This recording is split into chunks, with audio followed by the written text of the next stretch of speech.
it's Coach Tori, and this is Raising Runners.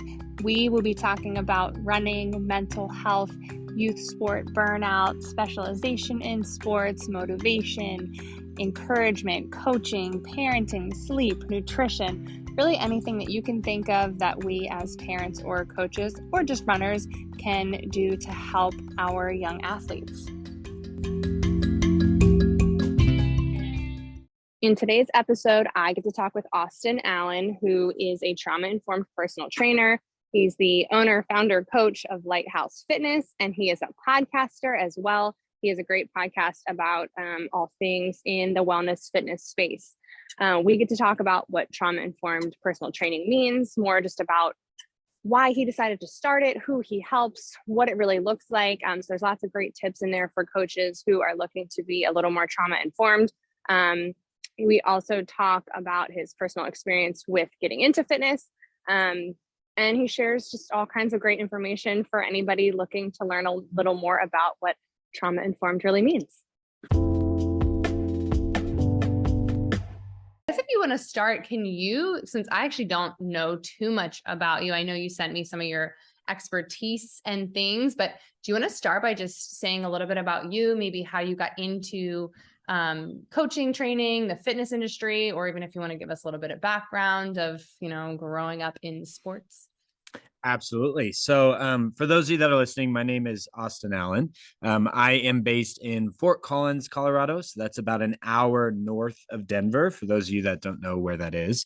So I currently am a trauma-informed trainer, non-restricted nutrition coach. I own a business called Lighthouse Fitness. I also podcast as well, like Tori, too, all kinds of different hats.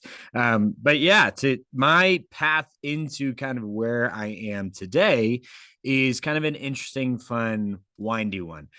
So like you mentioned, I'll start kind of from the beginning. I grew up as a kid, loved sports, tried to play every single sport under the sun as much as I could. Had parents that fortunately encouraged an active lifestyle and just kind of encouraged moving my body in ways that felt good for me. And so all throughout high school, I ran track, I played football, all kinds of different things. So was exposed to kind of moving my body a lot in that space. Still, I'm a huge sports fan, love to do all of that. Went off to college and originally decided I have two parents who are educators. So I originally decided, I want to be a history teacher. Got into college first lecture and was like, this is not the right fit for me.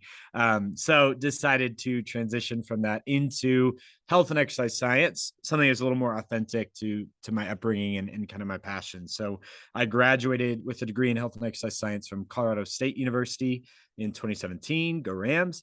And so it was in that time that I learned a little bit about kind of the training space and what that might look like and just any kind of career in the health and fitness field. Decided out of college that I actually wanted to go into public health. So I worked as a professional research assistant. I worked down at the Anschutz Medical Campus for about a year and a half. Loved what I did, really loved what I was doing there. I worked actually in a study called the Healthy Start study with young kids, specifically 3 to 5 year old kids. So it was really fun to get to interact with them every single day. But also my girlfriend at the time, who's now my wife, her name is Margot. She was still in Fort Collins. She's a little bit younger than me, so she was finishing at CSU. I was working in South Denver, so I was commuting to and from about an hour every way. Was also working at a desk for 8 hours. So quickly kind of started to experience some of those downsides of being in office life, back pain, neck pain, all of that stuff. And so in this entire time, the workout space and the exercise space was kind of my getaway. It was kind of my space where I felt really confident. I felt really capable. I was able to kind of lean into a lot of those things that I love to do growing up, exploring how to move my body in ways that felt good for me. And as I did that more and more and more, I'm sure you may have experienced this too. You kind of become the residential exercise expert for your friends and your families around you. And so my wife actually started to notice that I was really enjoying doing that and was the one to really kind of push me over the ledge and say, why don't you just give it a shot? Why don't you see what it's like to be a trainer and go for it. So something that honestly hadn't really been on my mind when I was in college. And I thought, what the heck, I'll go for it. So I left my job, moved back to Fort Collins, got my degree as a personal trainer, or got my certification, excuse me, as a personal trainer, worked in a gym space for about 2.5 years in what I would call a big box gym. So kind of your, chain gyms, bigger gyms. Loved that experience. Got to meet a lot of really amazing individuals, work with a lot of different demographics and a lot of different goals. But also in that space, experienced the reality of being a trainer in that realm, which was very much that time for money model. So had clients at 6 a.m. and clients at 6 p.m. and everywhere in between. So really was starting to kind of already approach that burnout space a little bit there. And then there was this, tiny little thing that happened called COVID that really hit pause for all of us in the health and fitness industry. And so that was really, it's a weird thing to say that there was any kind of, good thing that came out of a pandemic, but it really was that time that I needed to hit the pause button and really kind of reevaluate what I wanted my footprint to be in the health and fitness industry. And so before that time, Lighthouse Fitness and the idea of Lighthouse Fitness was something that I had always kind of dreamed of doing, but I was always kind of afraid to pull the trigger and do it. And it was in that time that I decided to start a business and go for it in the middle of the pandemic, which sounds like a crazy idea, but I figured, what the heck? I've already been going this far. I might as well give it a shot. So I started Lighthouse Fitness in March of 2020. Originally started, doing Zoom workouts in a spare bedroom, working out outside, like a lot of us in the health and fitness industry, just finding ways to move through it all and keep moving our bodies. And am now fortunate to be 2 years in. I've now converted to a garage studio space that I'm very proud of, that I love that space. And I work mainly with clients in person locally in the Northern Colorado area, but I also do Zoom workouts. I also do some online nutrition coaching, some online workout programming. And really what Lighthouse Fitness is all about is a space that is committed to helping individuals discover the tools and techniques that they can use to feel safe, strong, and secure in their bodies, one day at a time, one step at a time, and one rep at a time. So, like I mentioned, I am a trauma informed trainer, and I'll get into that a little bit more about what that actually means. But it's just really helping individuals to discover ways that they can move their body in ways that feel good for them, and ways that feel safe for them, and helping them to just kind of come out on the other side of, that pause that we all felt 2 years ago, and discover what authentic fitness might feel like for them. I also do a group fitness class every Wednesday on Zoom. It's a fun community to just hop on. We do what's called a 6-week series. So every 6 weeks, we change up the theme. We're 3 weeks into a kickboxing series, which is an absolute blast. And it's a way just to create a low barrier to entry, get a community going, and help people kind of all over the country to feel that connection and to have some fun moving our bodies. So I guess, yeah, all of that in a nutshell is who I am and what I do. Well, that's our show, everybody. Okay. Yeah, no. No, I mean, and that was like, I guess I could have come off rude, but you answered so many things that I wanted to talk about. And there's obviously things I want to get more into. It sounds like you have such a cool business though. I love that. And it's awesome that you get to work with people in person, because I know that's like, you get such a different connection. Yeah. But also you have that availability to meet with people virtually too. So like anybody, anywhere can find some of your stuff, because it sounds like you also have a really positive community with you. I do want to get into like all the trauma informed stuff and everything, because that's super interesting. But first, I wanted to ask you if you can actually say, what kind of research were you doing with you said 3 to 5 age group, just because that is such a fascinating group. We do it a couple times a year, a 3 to 5-year-old running club class. And it's just cool. Watching the kids, like, because they're so active and they're so energized and enthusiastic, but also their attention spans are so short, and they're still trying to figure out their bodies and coordination and the muscles, so it's just like, they're just so fascinating to work with. So I was just curious what kind of research you guys were doing. Yeah, so I was very fortunate to be a part of this team of a longitudinal study. So it's still going on right now. It's the goal is 20 plus years of research with this study. It actually started before me, following the moms when they were still pregnant with these individuals. And what it's really trying to evaluate is diabetes and the onset of diabetes, and what interventions can we make from, pregnancy all the way up to young adulthood to really help these individuals to keep living healthy, happy lives, and hopefully not get these early onset, diabetes cases that we're starting to see more and more. So what I was doing when I came into the study, the kids were about 3 to 5 years old, and a normal day is they would come to the Anschutz Medical Campus. We would do a few different assessments on these kiddos. So it's funny that you mentioned attention span, because we would do something called a bod pod, which pretty much evaluates body composition. We had a very miniature one. It looks like an egg pretty much that they go into. We would turn on Moana or one of those great movies, have them sit as still as possible, which is more of a suggestion for a 3 to 5 year old, but they would sit in there and we would evaluate their composition. They'd come a few times a year. And then after that, we would do a few different scans and tests on them. So we would do, skin calipers, and we would measure, we do different kind of cognitive tests and things like that. And for certain kiddos too, we would actually do MRI scans with them, which was another interesting journey. For those of you that are listening, I don't know if you've ever had an MRI before, but you're supposed to sit as still as possible, which is an interesting experience again with little ones. But it was really cool because we got to see them again multiple times a year, and we got to see not only how the kiddos were doing, but also just kind of the family environment and how all of those factors were coming into play in terms of their health and their kind of health moving forward into young adulthood. So it was really cool. Oh, that sounds so awesome. I have always been interested in research, and, I think like one of the dream jobs I've always thought of having was like working in that kind of setting. It is not anything I've actually done. So whenever someone brings up, I'm like, oh, tell me all about it. But that sounds really cool. Okay. So now getting into the things I think we already talked about wanting to talk about.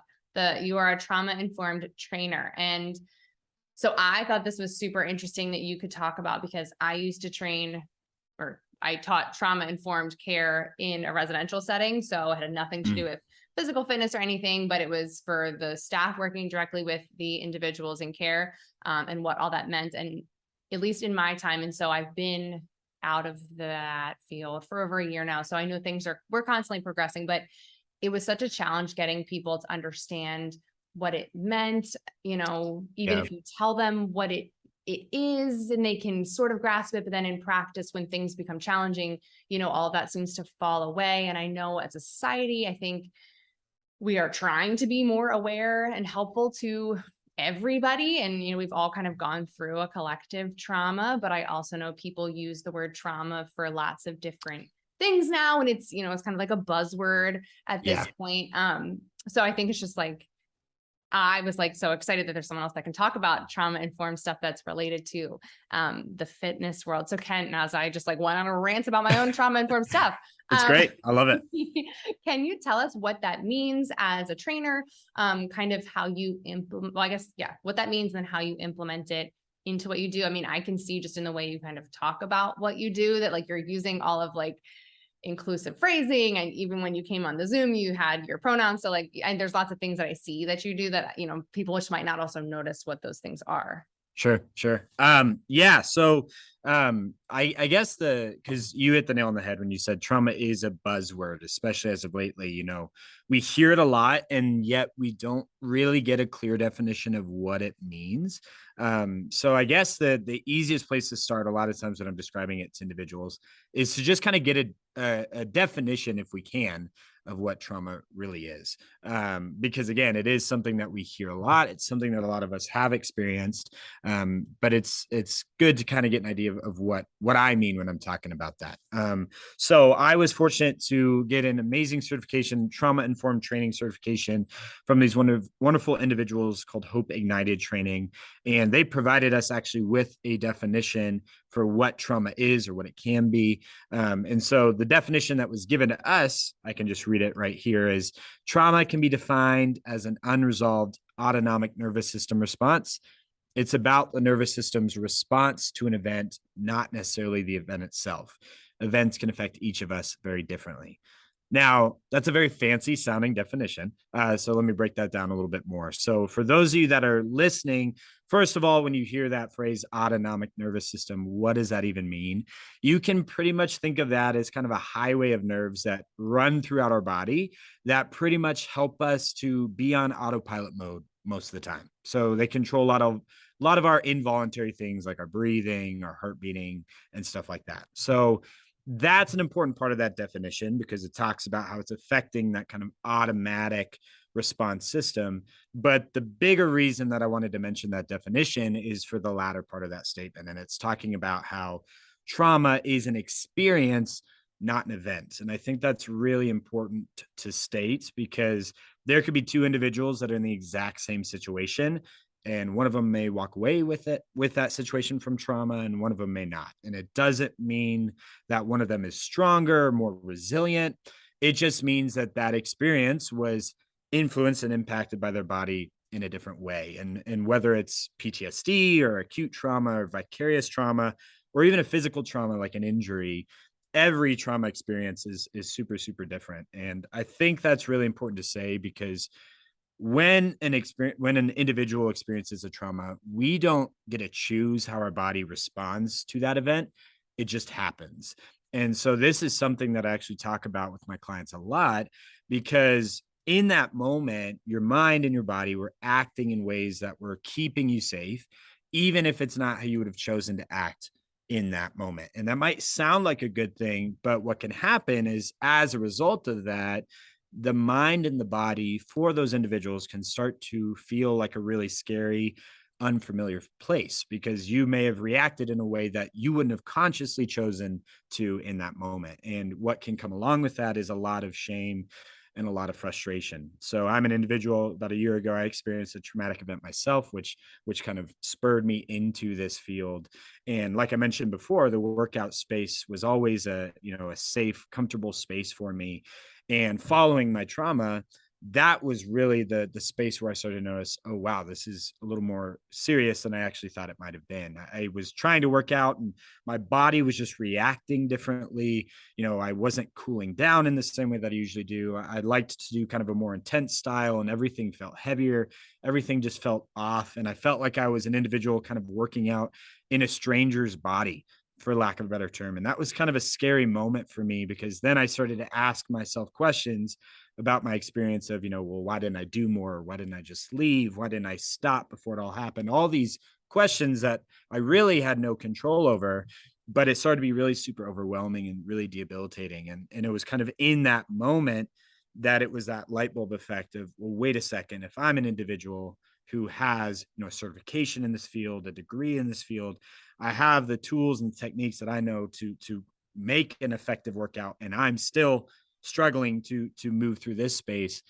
I can't even begin to imagine what it's like for other individuals that have experienced trauma or continue to experience trauma. And my wife, my lovely wife, like I mentioned, she is a marriage and family therapist. So I was already kind of exposed to that field indirectly, especially from a mental side of things, hearing a lot about trauma, hearing about indirectly about, interactions with her clients. And that was when I started to literally search, okay, well, what would this look like in the training space? And I was fortunate to have a client that suggested a book to me called Lifting Heavy Things by Laura Kudari. For those of you that are listening who might be interested in learning more about this space, I highly, highly suggest it. And in this book, she was talking about trauma-informed training. And I thought, that sounds really cool, but what does that even mean? And so I literally did a cold Google search of, is there a trauma-informed training certification, and stumbled upon, turns out there are a few in the US, and got into that 3-day crash course certification that really changed my career. And so pretty much I say all of that to say what trauma-informed training really is it's operating under the mindset that if you work with the body, you work with trauma. So it's focusing on recognizing the individual as a whole person. So what I mean by that is both mind and body alike, understanding that there's actually a lot of communication that happens all the time between our minds and our bodies.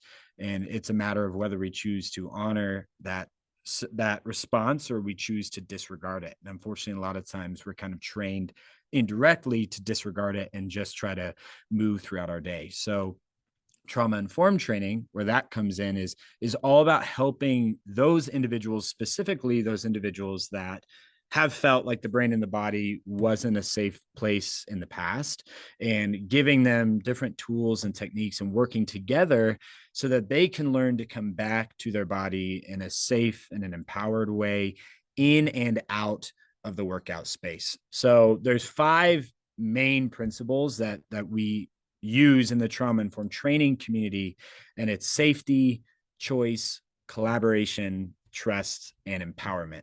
And so all 5 of those principles really guide everything that I do as a trauma informed trainer, because my goal as a trauma informed trainer is ultimately to help you discover what you can do to feel safe, strong, and secure, to reclaim movements that feel good for you and allow you to keep moving forward. So where that might look different from the conventional training space is, the traditional training space that we would think of as personal training. There's kind of a few, key differences. The traditional training space is a little more outcome focused. So a lot of times the goals coming in are, improving strength or weight loss or fat loss. And, the pace and the tempo and the reps and the sets and all of that stuff is kind of guided by whatever that goal might be for you. And trauma informed training is similar, but it's much more process focused than it is outcome focused. So what I mean by that, it is much more workout by workout, rep by rep, because a lot of it with these individuals that are coming to me in the trauma informed training space, again, are coming at a time where their body just seems really unfamiliar and kind of a scary place to be in. And so we are working much more on building safety. We are working on improving something called your window of tolerance, which is basically a fancy way for saying the stressors that you can handle in everyday life and still continue to function well. And so when an individual experiences a trauma, a lot of time that window of tolerance shrinks way down. And so they get overwhelmed by just a lot of normal things you would say in life, things that generally wouldn't really overwhelm us, tend to overwhelm us and send our body into the kind of that alarm state. And so what we're doing is we're actually using exercise as a tool to create some stress, which might sound bad, but actually create some stress and learn what it means to navigate through that stress instead of trying to avoid it or just continuing to shut off, maybe like we had in the past. So what that looks like in terms of the workout itself, a lot of it's actually fairly similar. We're still doing squats and rows and all that good stuff. But the process itself looks just a little bit differently. So we actually start that process every single workout by doing something called session orienting. So what that means is there's kind of a list of questions that I go through, but some of those questions are, how are you feeling physically, but also how are you feeling mentally and emotionally? Again, encouraging that connection between the mind and the body every single time we see each other. We're also asking the question, what does your body need today? Which sounds like a very simple question, but actually is a question that we as in a collective, we kind of tend to disregard a lot of times. And then also asking the question of, do you have access to your body's sensations today?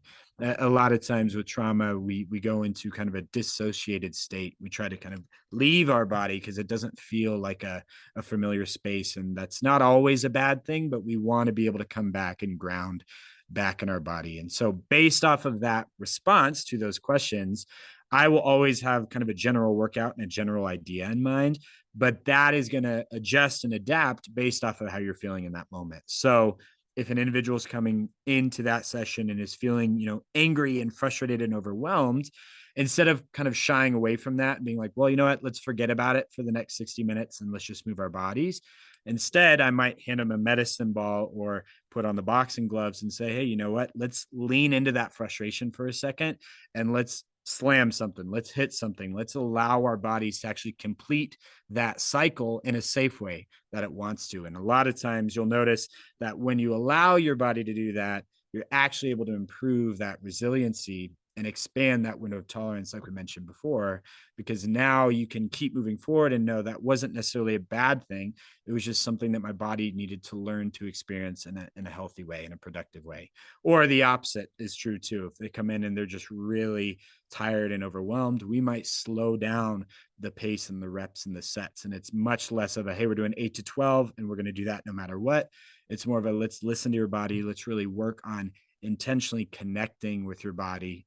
There's a term that I use a lot as a TIPT, a trauma informed trainer, called embodied movement. And basically what that means is not only just moving our body, but being fully present in our bodies when we're moving. So feeling our muscles actually working, connecting with our breathing, having an awareness of our body and space. And that really is kind of an incremental, step-by-step, rep by rep experience. And so that's a lot of what I do. Also, what I do too is teaching and encouraging grounding techniques actually in the workout space. So I noticed this a lot in my personal experience, is that when I leaned back into that high intensity style, it was quickly pushing me out of that window. And so I was getting really overwhelmed and frustrated. And I would either go one of two ways. I would go into hyper arousal, which pretty much means it was just all systems go. And I was really just stressed out. Or I would go into hypo arousal, which means everything was pretty much shutting down. And I would notice that because I'd be way more tired than usual, like to my teeth, almost tired, which sounds weird. But really, what happens is with these grounding techniques, we are learning how to kind of push the limit and get almost to that point where you might flip into one of those sensations, but then pull you back into that moment so that you can continue to expand and expand. So, for example, one of the techniques that I'll use is after a hard exercise or a challenging exercise, we actually take a tennis ball and we're gently pass it back and forth, left to right, left to right. And that's something called bilateral stimulation. And really what it's doing is just encouraging them to ground in the moment, to reconnect with the moment, and just come back to their body. And then the cool down too, that's perhaps the most important part of what I do as a trauma informed trainer. I will fully admit, before I got into the trauma informed training field, that I was skipping cool downs all the time. I would get a great workout in and then be like, all right, cool, I'm going to cook dinner and go about my day. But what I've learned from my certification is that if we don't allow our bodies to cool down and transition back to neutral authentically, we're actually just sending ourselves out into the world ready to experience a lot of stressors kind of at a higher intensity. So from the trauma informed side of things, sometimes we will do what I call sensory aware grounding cool downs, which is what's a 5, 4, 3, 2, 1. So 5 things you can see, 4 things you can hear. You can change around the senses however you want, but that's one of the things that we'll do.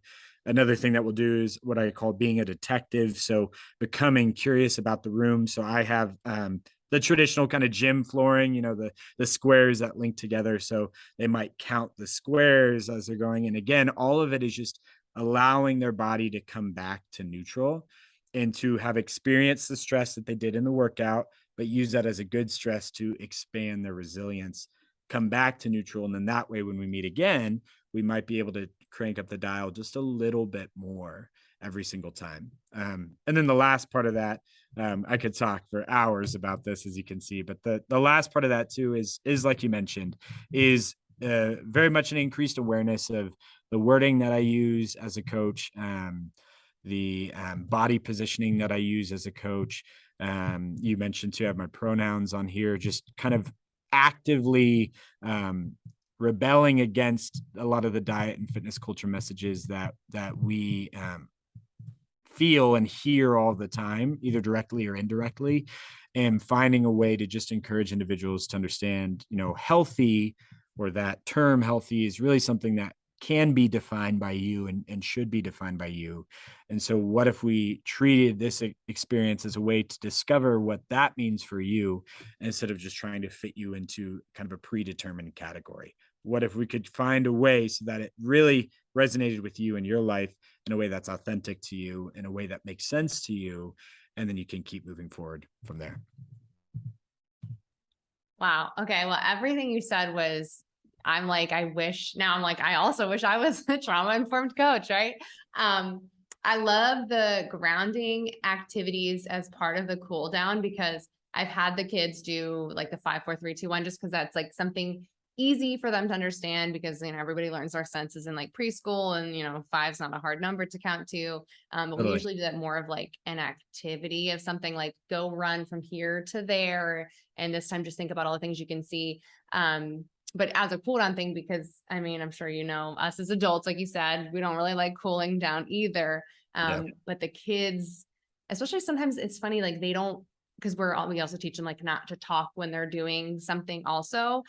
So at cool down, I'm like, this is when, like when I was on the track team, we would be chatting with each other and like, just thinking about what we're doing next. And sometimes they're all just so quiet, but they're also bored and they don't want to do it. And then they complain about the cool down. So like, that's a fun thing to add to it. So like, we're doing something, we're thinking, we're talking to each other, and we're also cooling down. So I'm going to have them try that as we go into our fall sessions. But as you were saying, everything about like the trauma informed space in coaching, and I personally am picturing most of the time, like you interacting with one person individually, because that makes it easier, obviously, to like modify things to them. Sure. How do you manage that in like your group space? Just because I know, I've been to CrossFit gyms before where everyone modifies the workouts. Like I know that's possible, but how do you, because everyone I'm sure comes in with different feelings and different things that they want to do, don't want to do. So how do you really work with that in a group setting?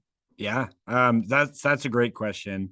A lot of it starts by just kind of understanding that in the position that I'm in as the coach, as the individual that's guiding that workout, there is a role that I can play in setting the tone for that space and for that workout before they even start moving their bodies. So regardless of, like I mentioned, we do kind of 6-week series, so we'll have different themes. We're kickboxing, but also we're doing balance. We're doing all kinds of different stuff. But some of the things that I talk about very early on is I ask that question kind of out to the group of Zoom of, what do you feel like your body needs today as we're starting to warm up? Does your body need to wiggle? Does your body need to take a deep breath? Does your body need to turn off your screen and just settle in for a second? And just allowing them to understand that all of those responses are valid and all of those responses can hold space depending on how you feel. So we'll start there.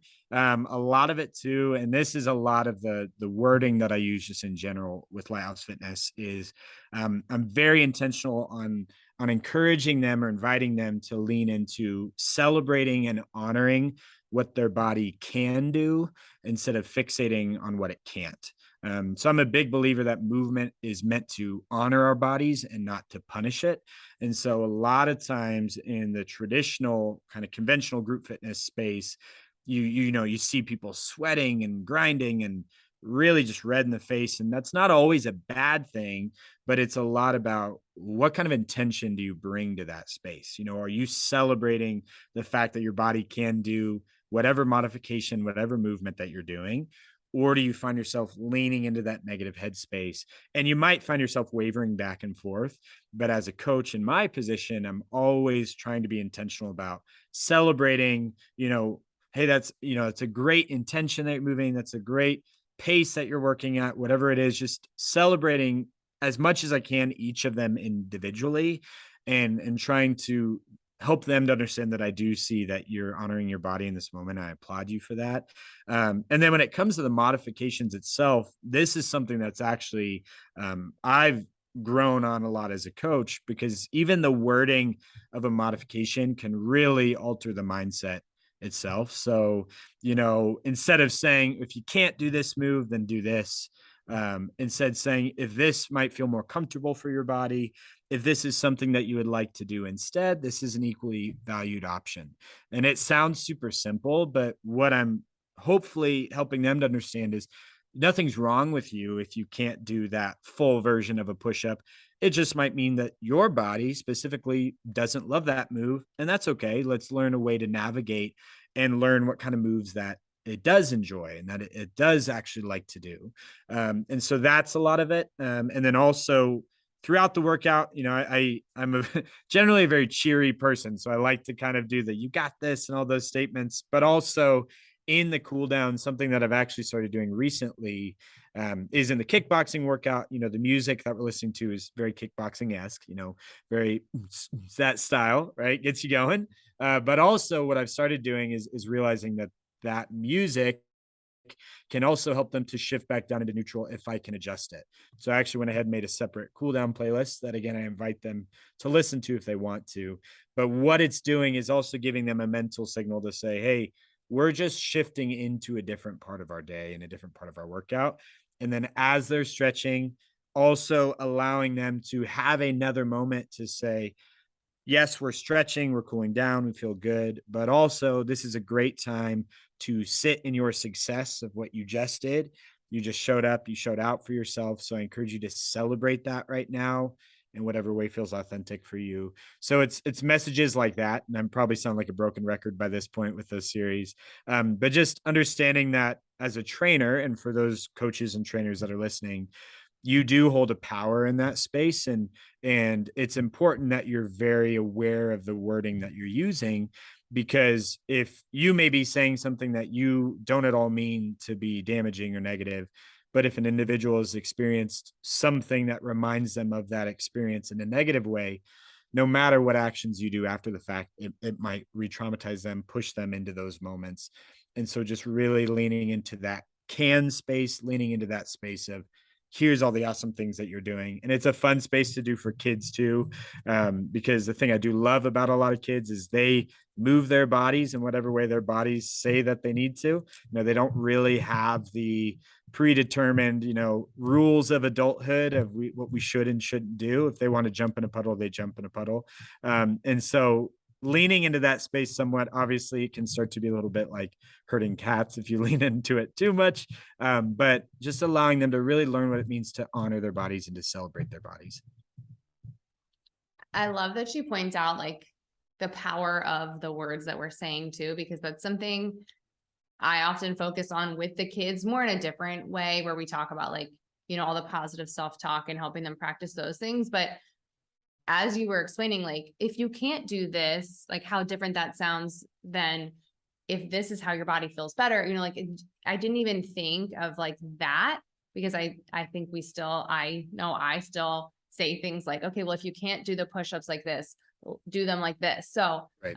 that's definitely something for me to think about on how to change that, because then I have kids, and I think as adults often are more self-aware of like, okay, I'm still not doing that right then. But like, then you have kids like, oh, fine, I'll just do the regular push-up, but it is just not it, right? And you're like, I need you now to do like the knee push-up or the wall push-up. Yeah. But now I already made you feel bad about doing that, right? So thank you for that. That was awesome. And I know you sent this to me too about movement versus exercise. And I noticed that you say movement often. So can you talk a little bit about just like what you mean by the differences of those? Yeah, absolutely.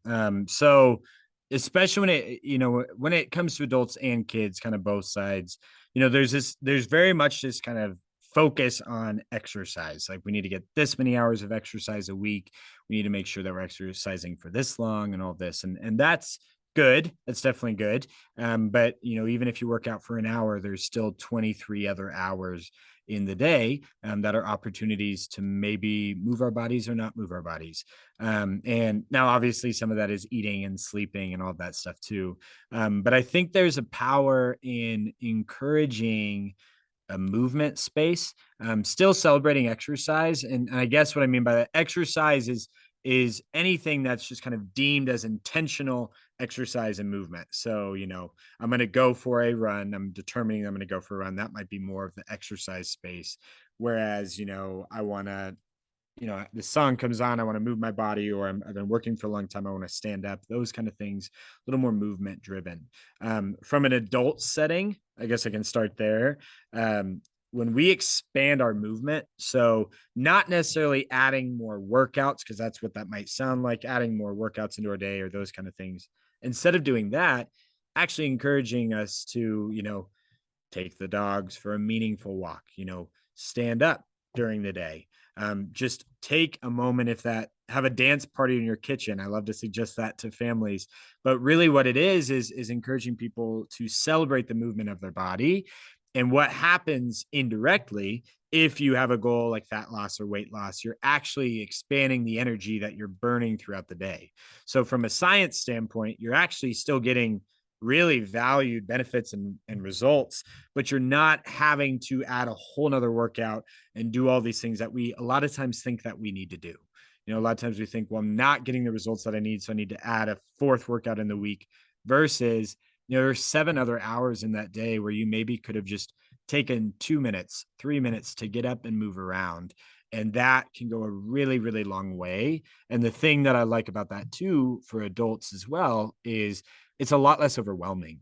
So it's encouraging us to just embrace that movement, whatever it might be, hiking, biking, singing, dancing, running, swimming, whatever it is. There's tons of categories. And also too, for those individuals, if exercise or the gym space feels like a scary, unfamiliar space, generally there's a different form of movement that you might be able to lean into that actually feels good for you. And now you're moving your body. So now you're getting the train rolling. And sure, you're not doing the conventional strength training or whatever, but you're still moving. And that's more important to celebrate. And then when it comes to kids, we see this a lot of times almost in kind of the PE effect. We have PE for, 30 minutes to an hour of a day, which is fantastic. Or maybe it's just a couple of times a week. But also kids love to move. They love to move their bodies. They have so much energy. So I applaud you for the work that you're doing with these kids, because you're encouraging them to lean into those forms of movement that feel good for their bodies. And we again have power as adults, whether you're a parent or a guardian or a coach, whatever it might be, to just really kind of set the stage for, hey, there's lots of different options to move our bodies. And there's lots of different ways that we can do that and feel good about it. And that's something that I think can be really, really celebrated and important. But you just don't hear it talked about a lot of the time, because there is such a focus on the 150 minutes of this a week, or, the 3 vigorous workouts, or all of those things that you hear about. And those are important too. But we also need to look at the other hours of the day and what can we do to find ways to move in ways that feel good for us.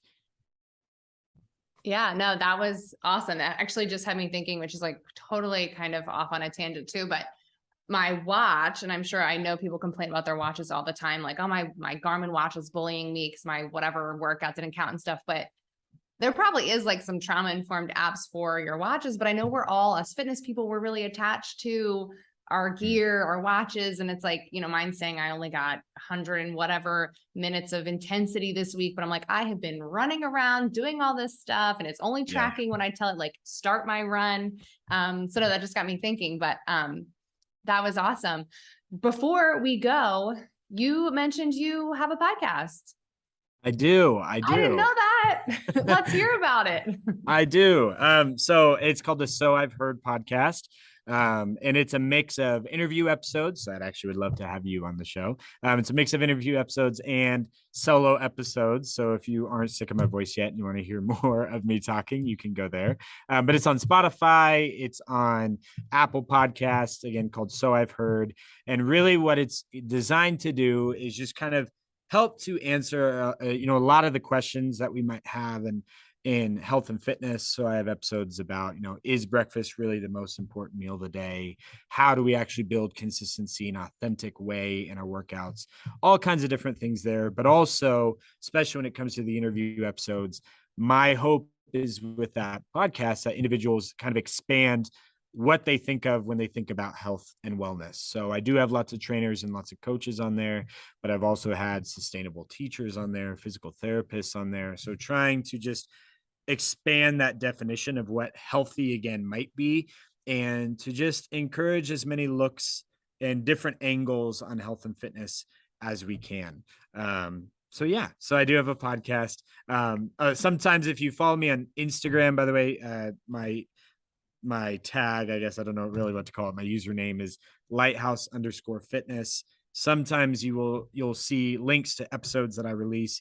I try to do it every week or every couple of weeks. But again, it's just a way to answer questions that individuals might have, normalize the health and fitness space, and find a way to just make better sense of it all. I think that's my ultimate goal, as a trainer is I feel like I'm doing a disservice to my clients, but also to my community if I'm not helping you to find a way to make this realistic for your life. Instead of trying to fit a square peg into a circle hole, how can we find a way that maybe you just take a different approach and a different angle, and we can find a way to keep moving forward? So yes, I would love to have you on. Absolutely. But yeah, that's my podcast. So I've heard as well. Yeah. Okay. Well, you also, I feel like, just did my little closing part of like, okay, what else do you have? Anything left? And I feel like you just said it. So you must have been reading my mind today, but I will make sure I link your podcast, your Instagram, and your website, because that is all the places we can find you. Did I miss anything? That's about it. I am sometimes on Facebook, but it's easier to find me on Instagram. But yeah, I encourage all of you who are listening, check it all out. Let me know if you have any questions. Again, I really do welcome those. It helps me to improve as a coach. If you're ever interested in checking out the Wednesday night class, I offer a live version and a recorded version. So that's a really awesome community of individuals that would be more than happy to welcome you into that space. But yeah, I will make sure to give you those links. Awesome. Thank you so much. Of course.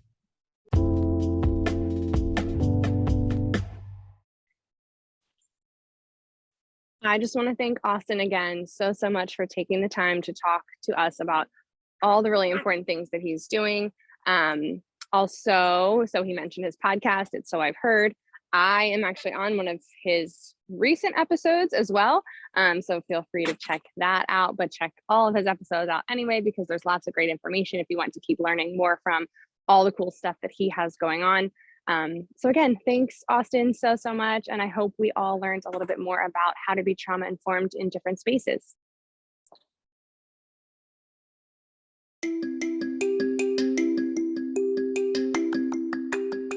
Thank you for tuning into Raising Runners.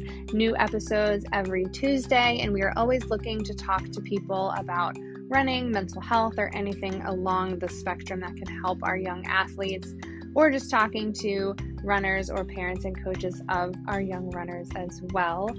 Hopefully you find our resources helpful. If you have questions, comments, or anything else, feel free to email me at marikeyrunclub@gmail.com.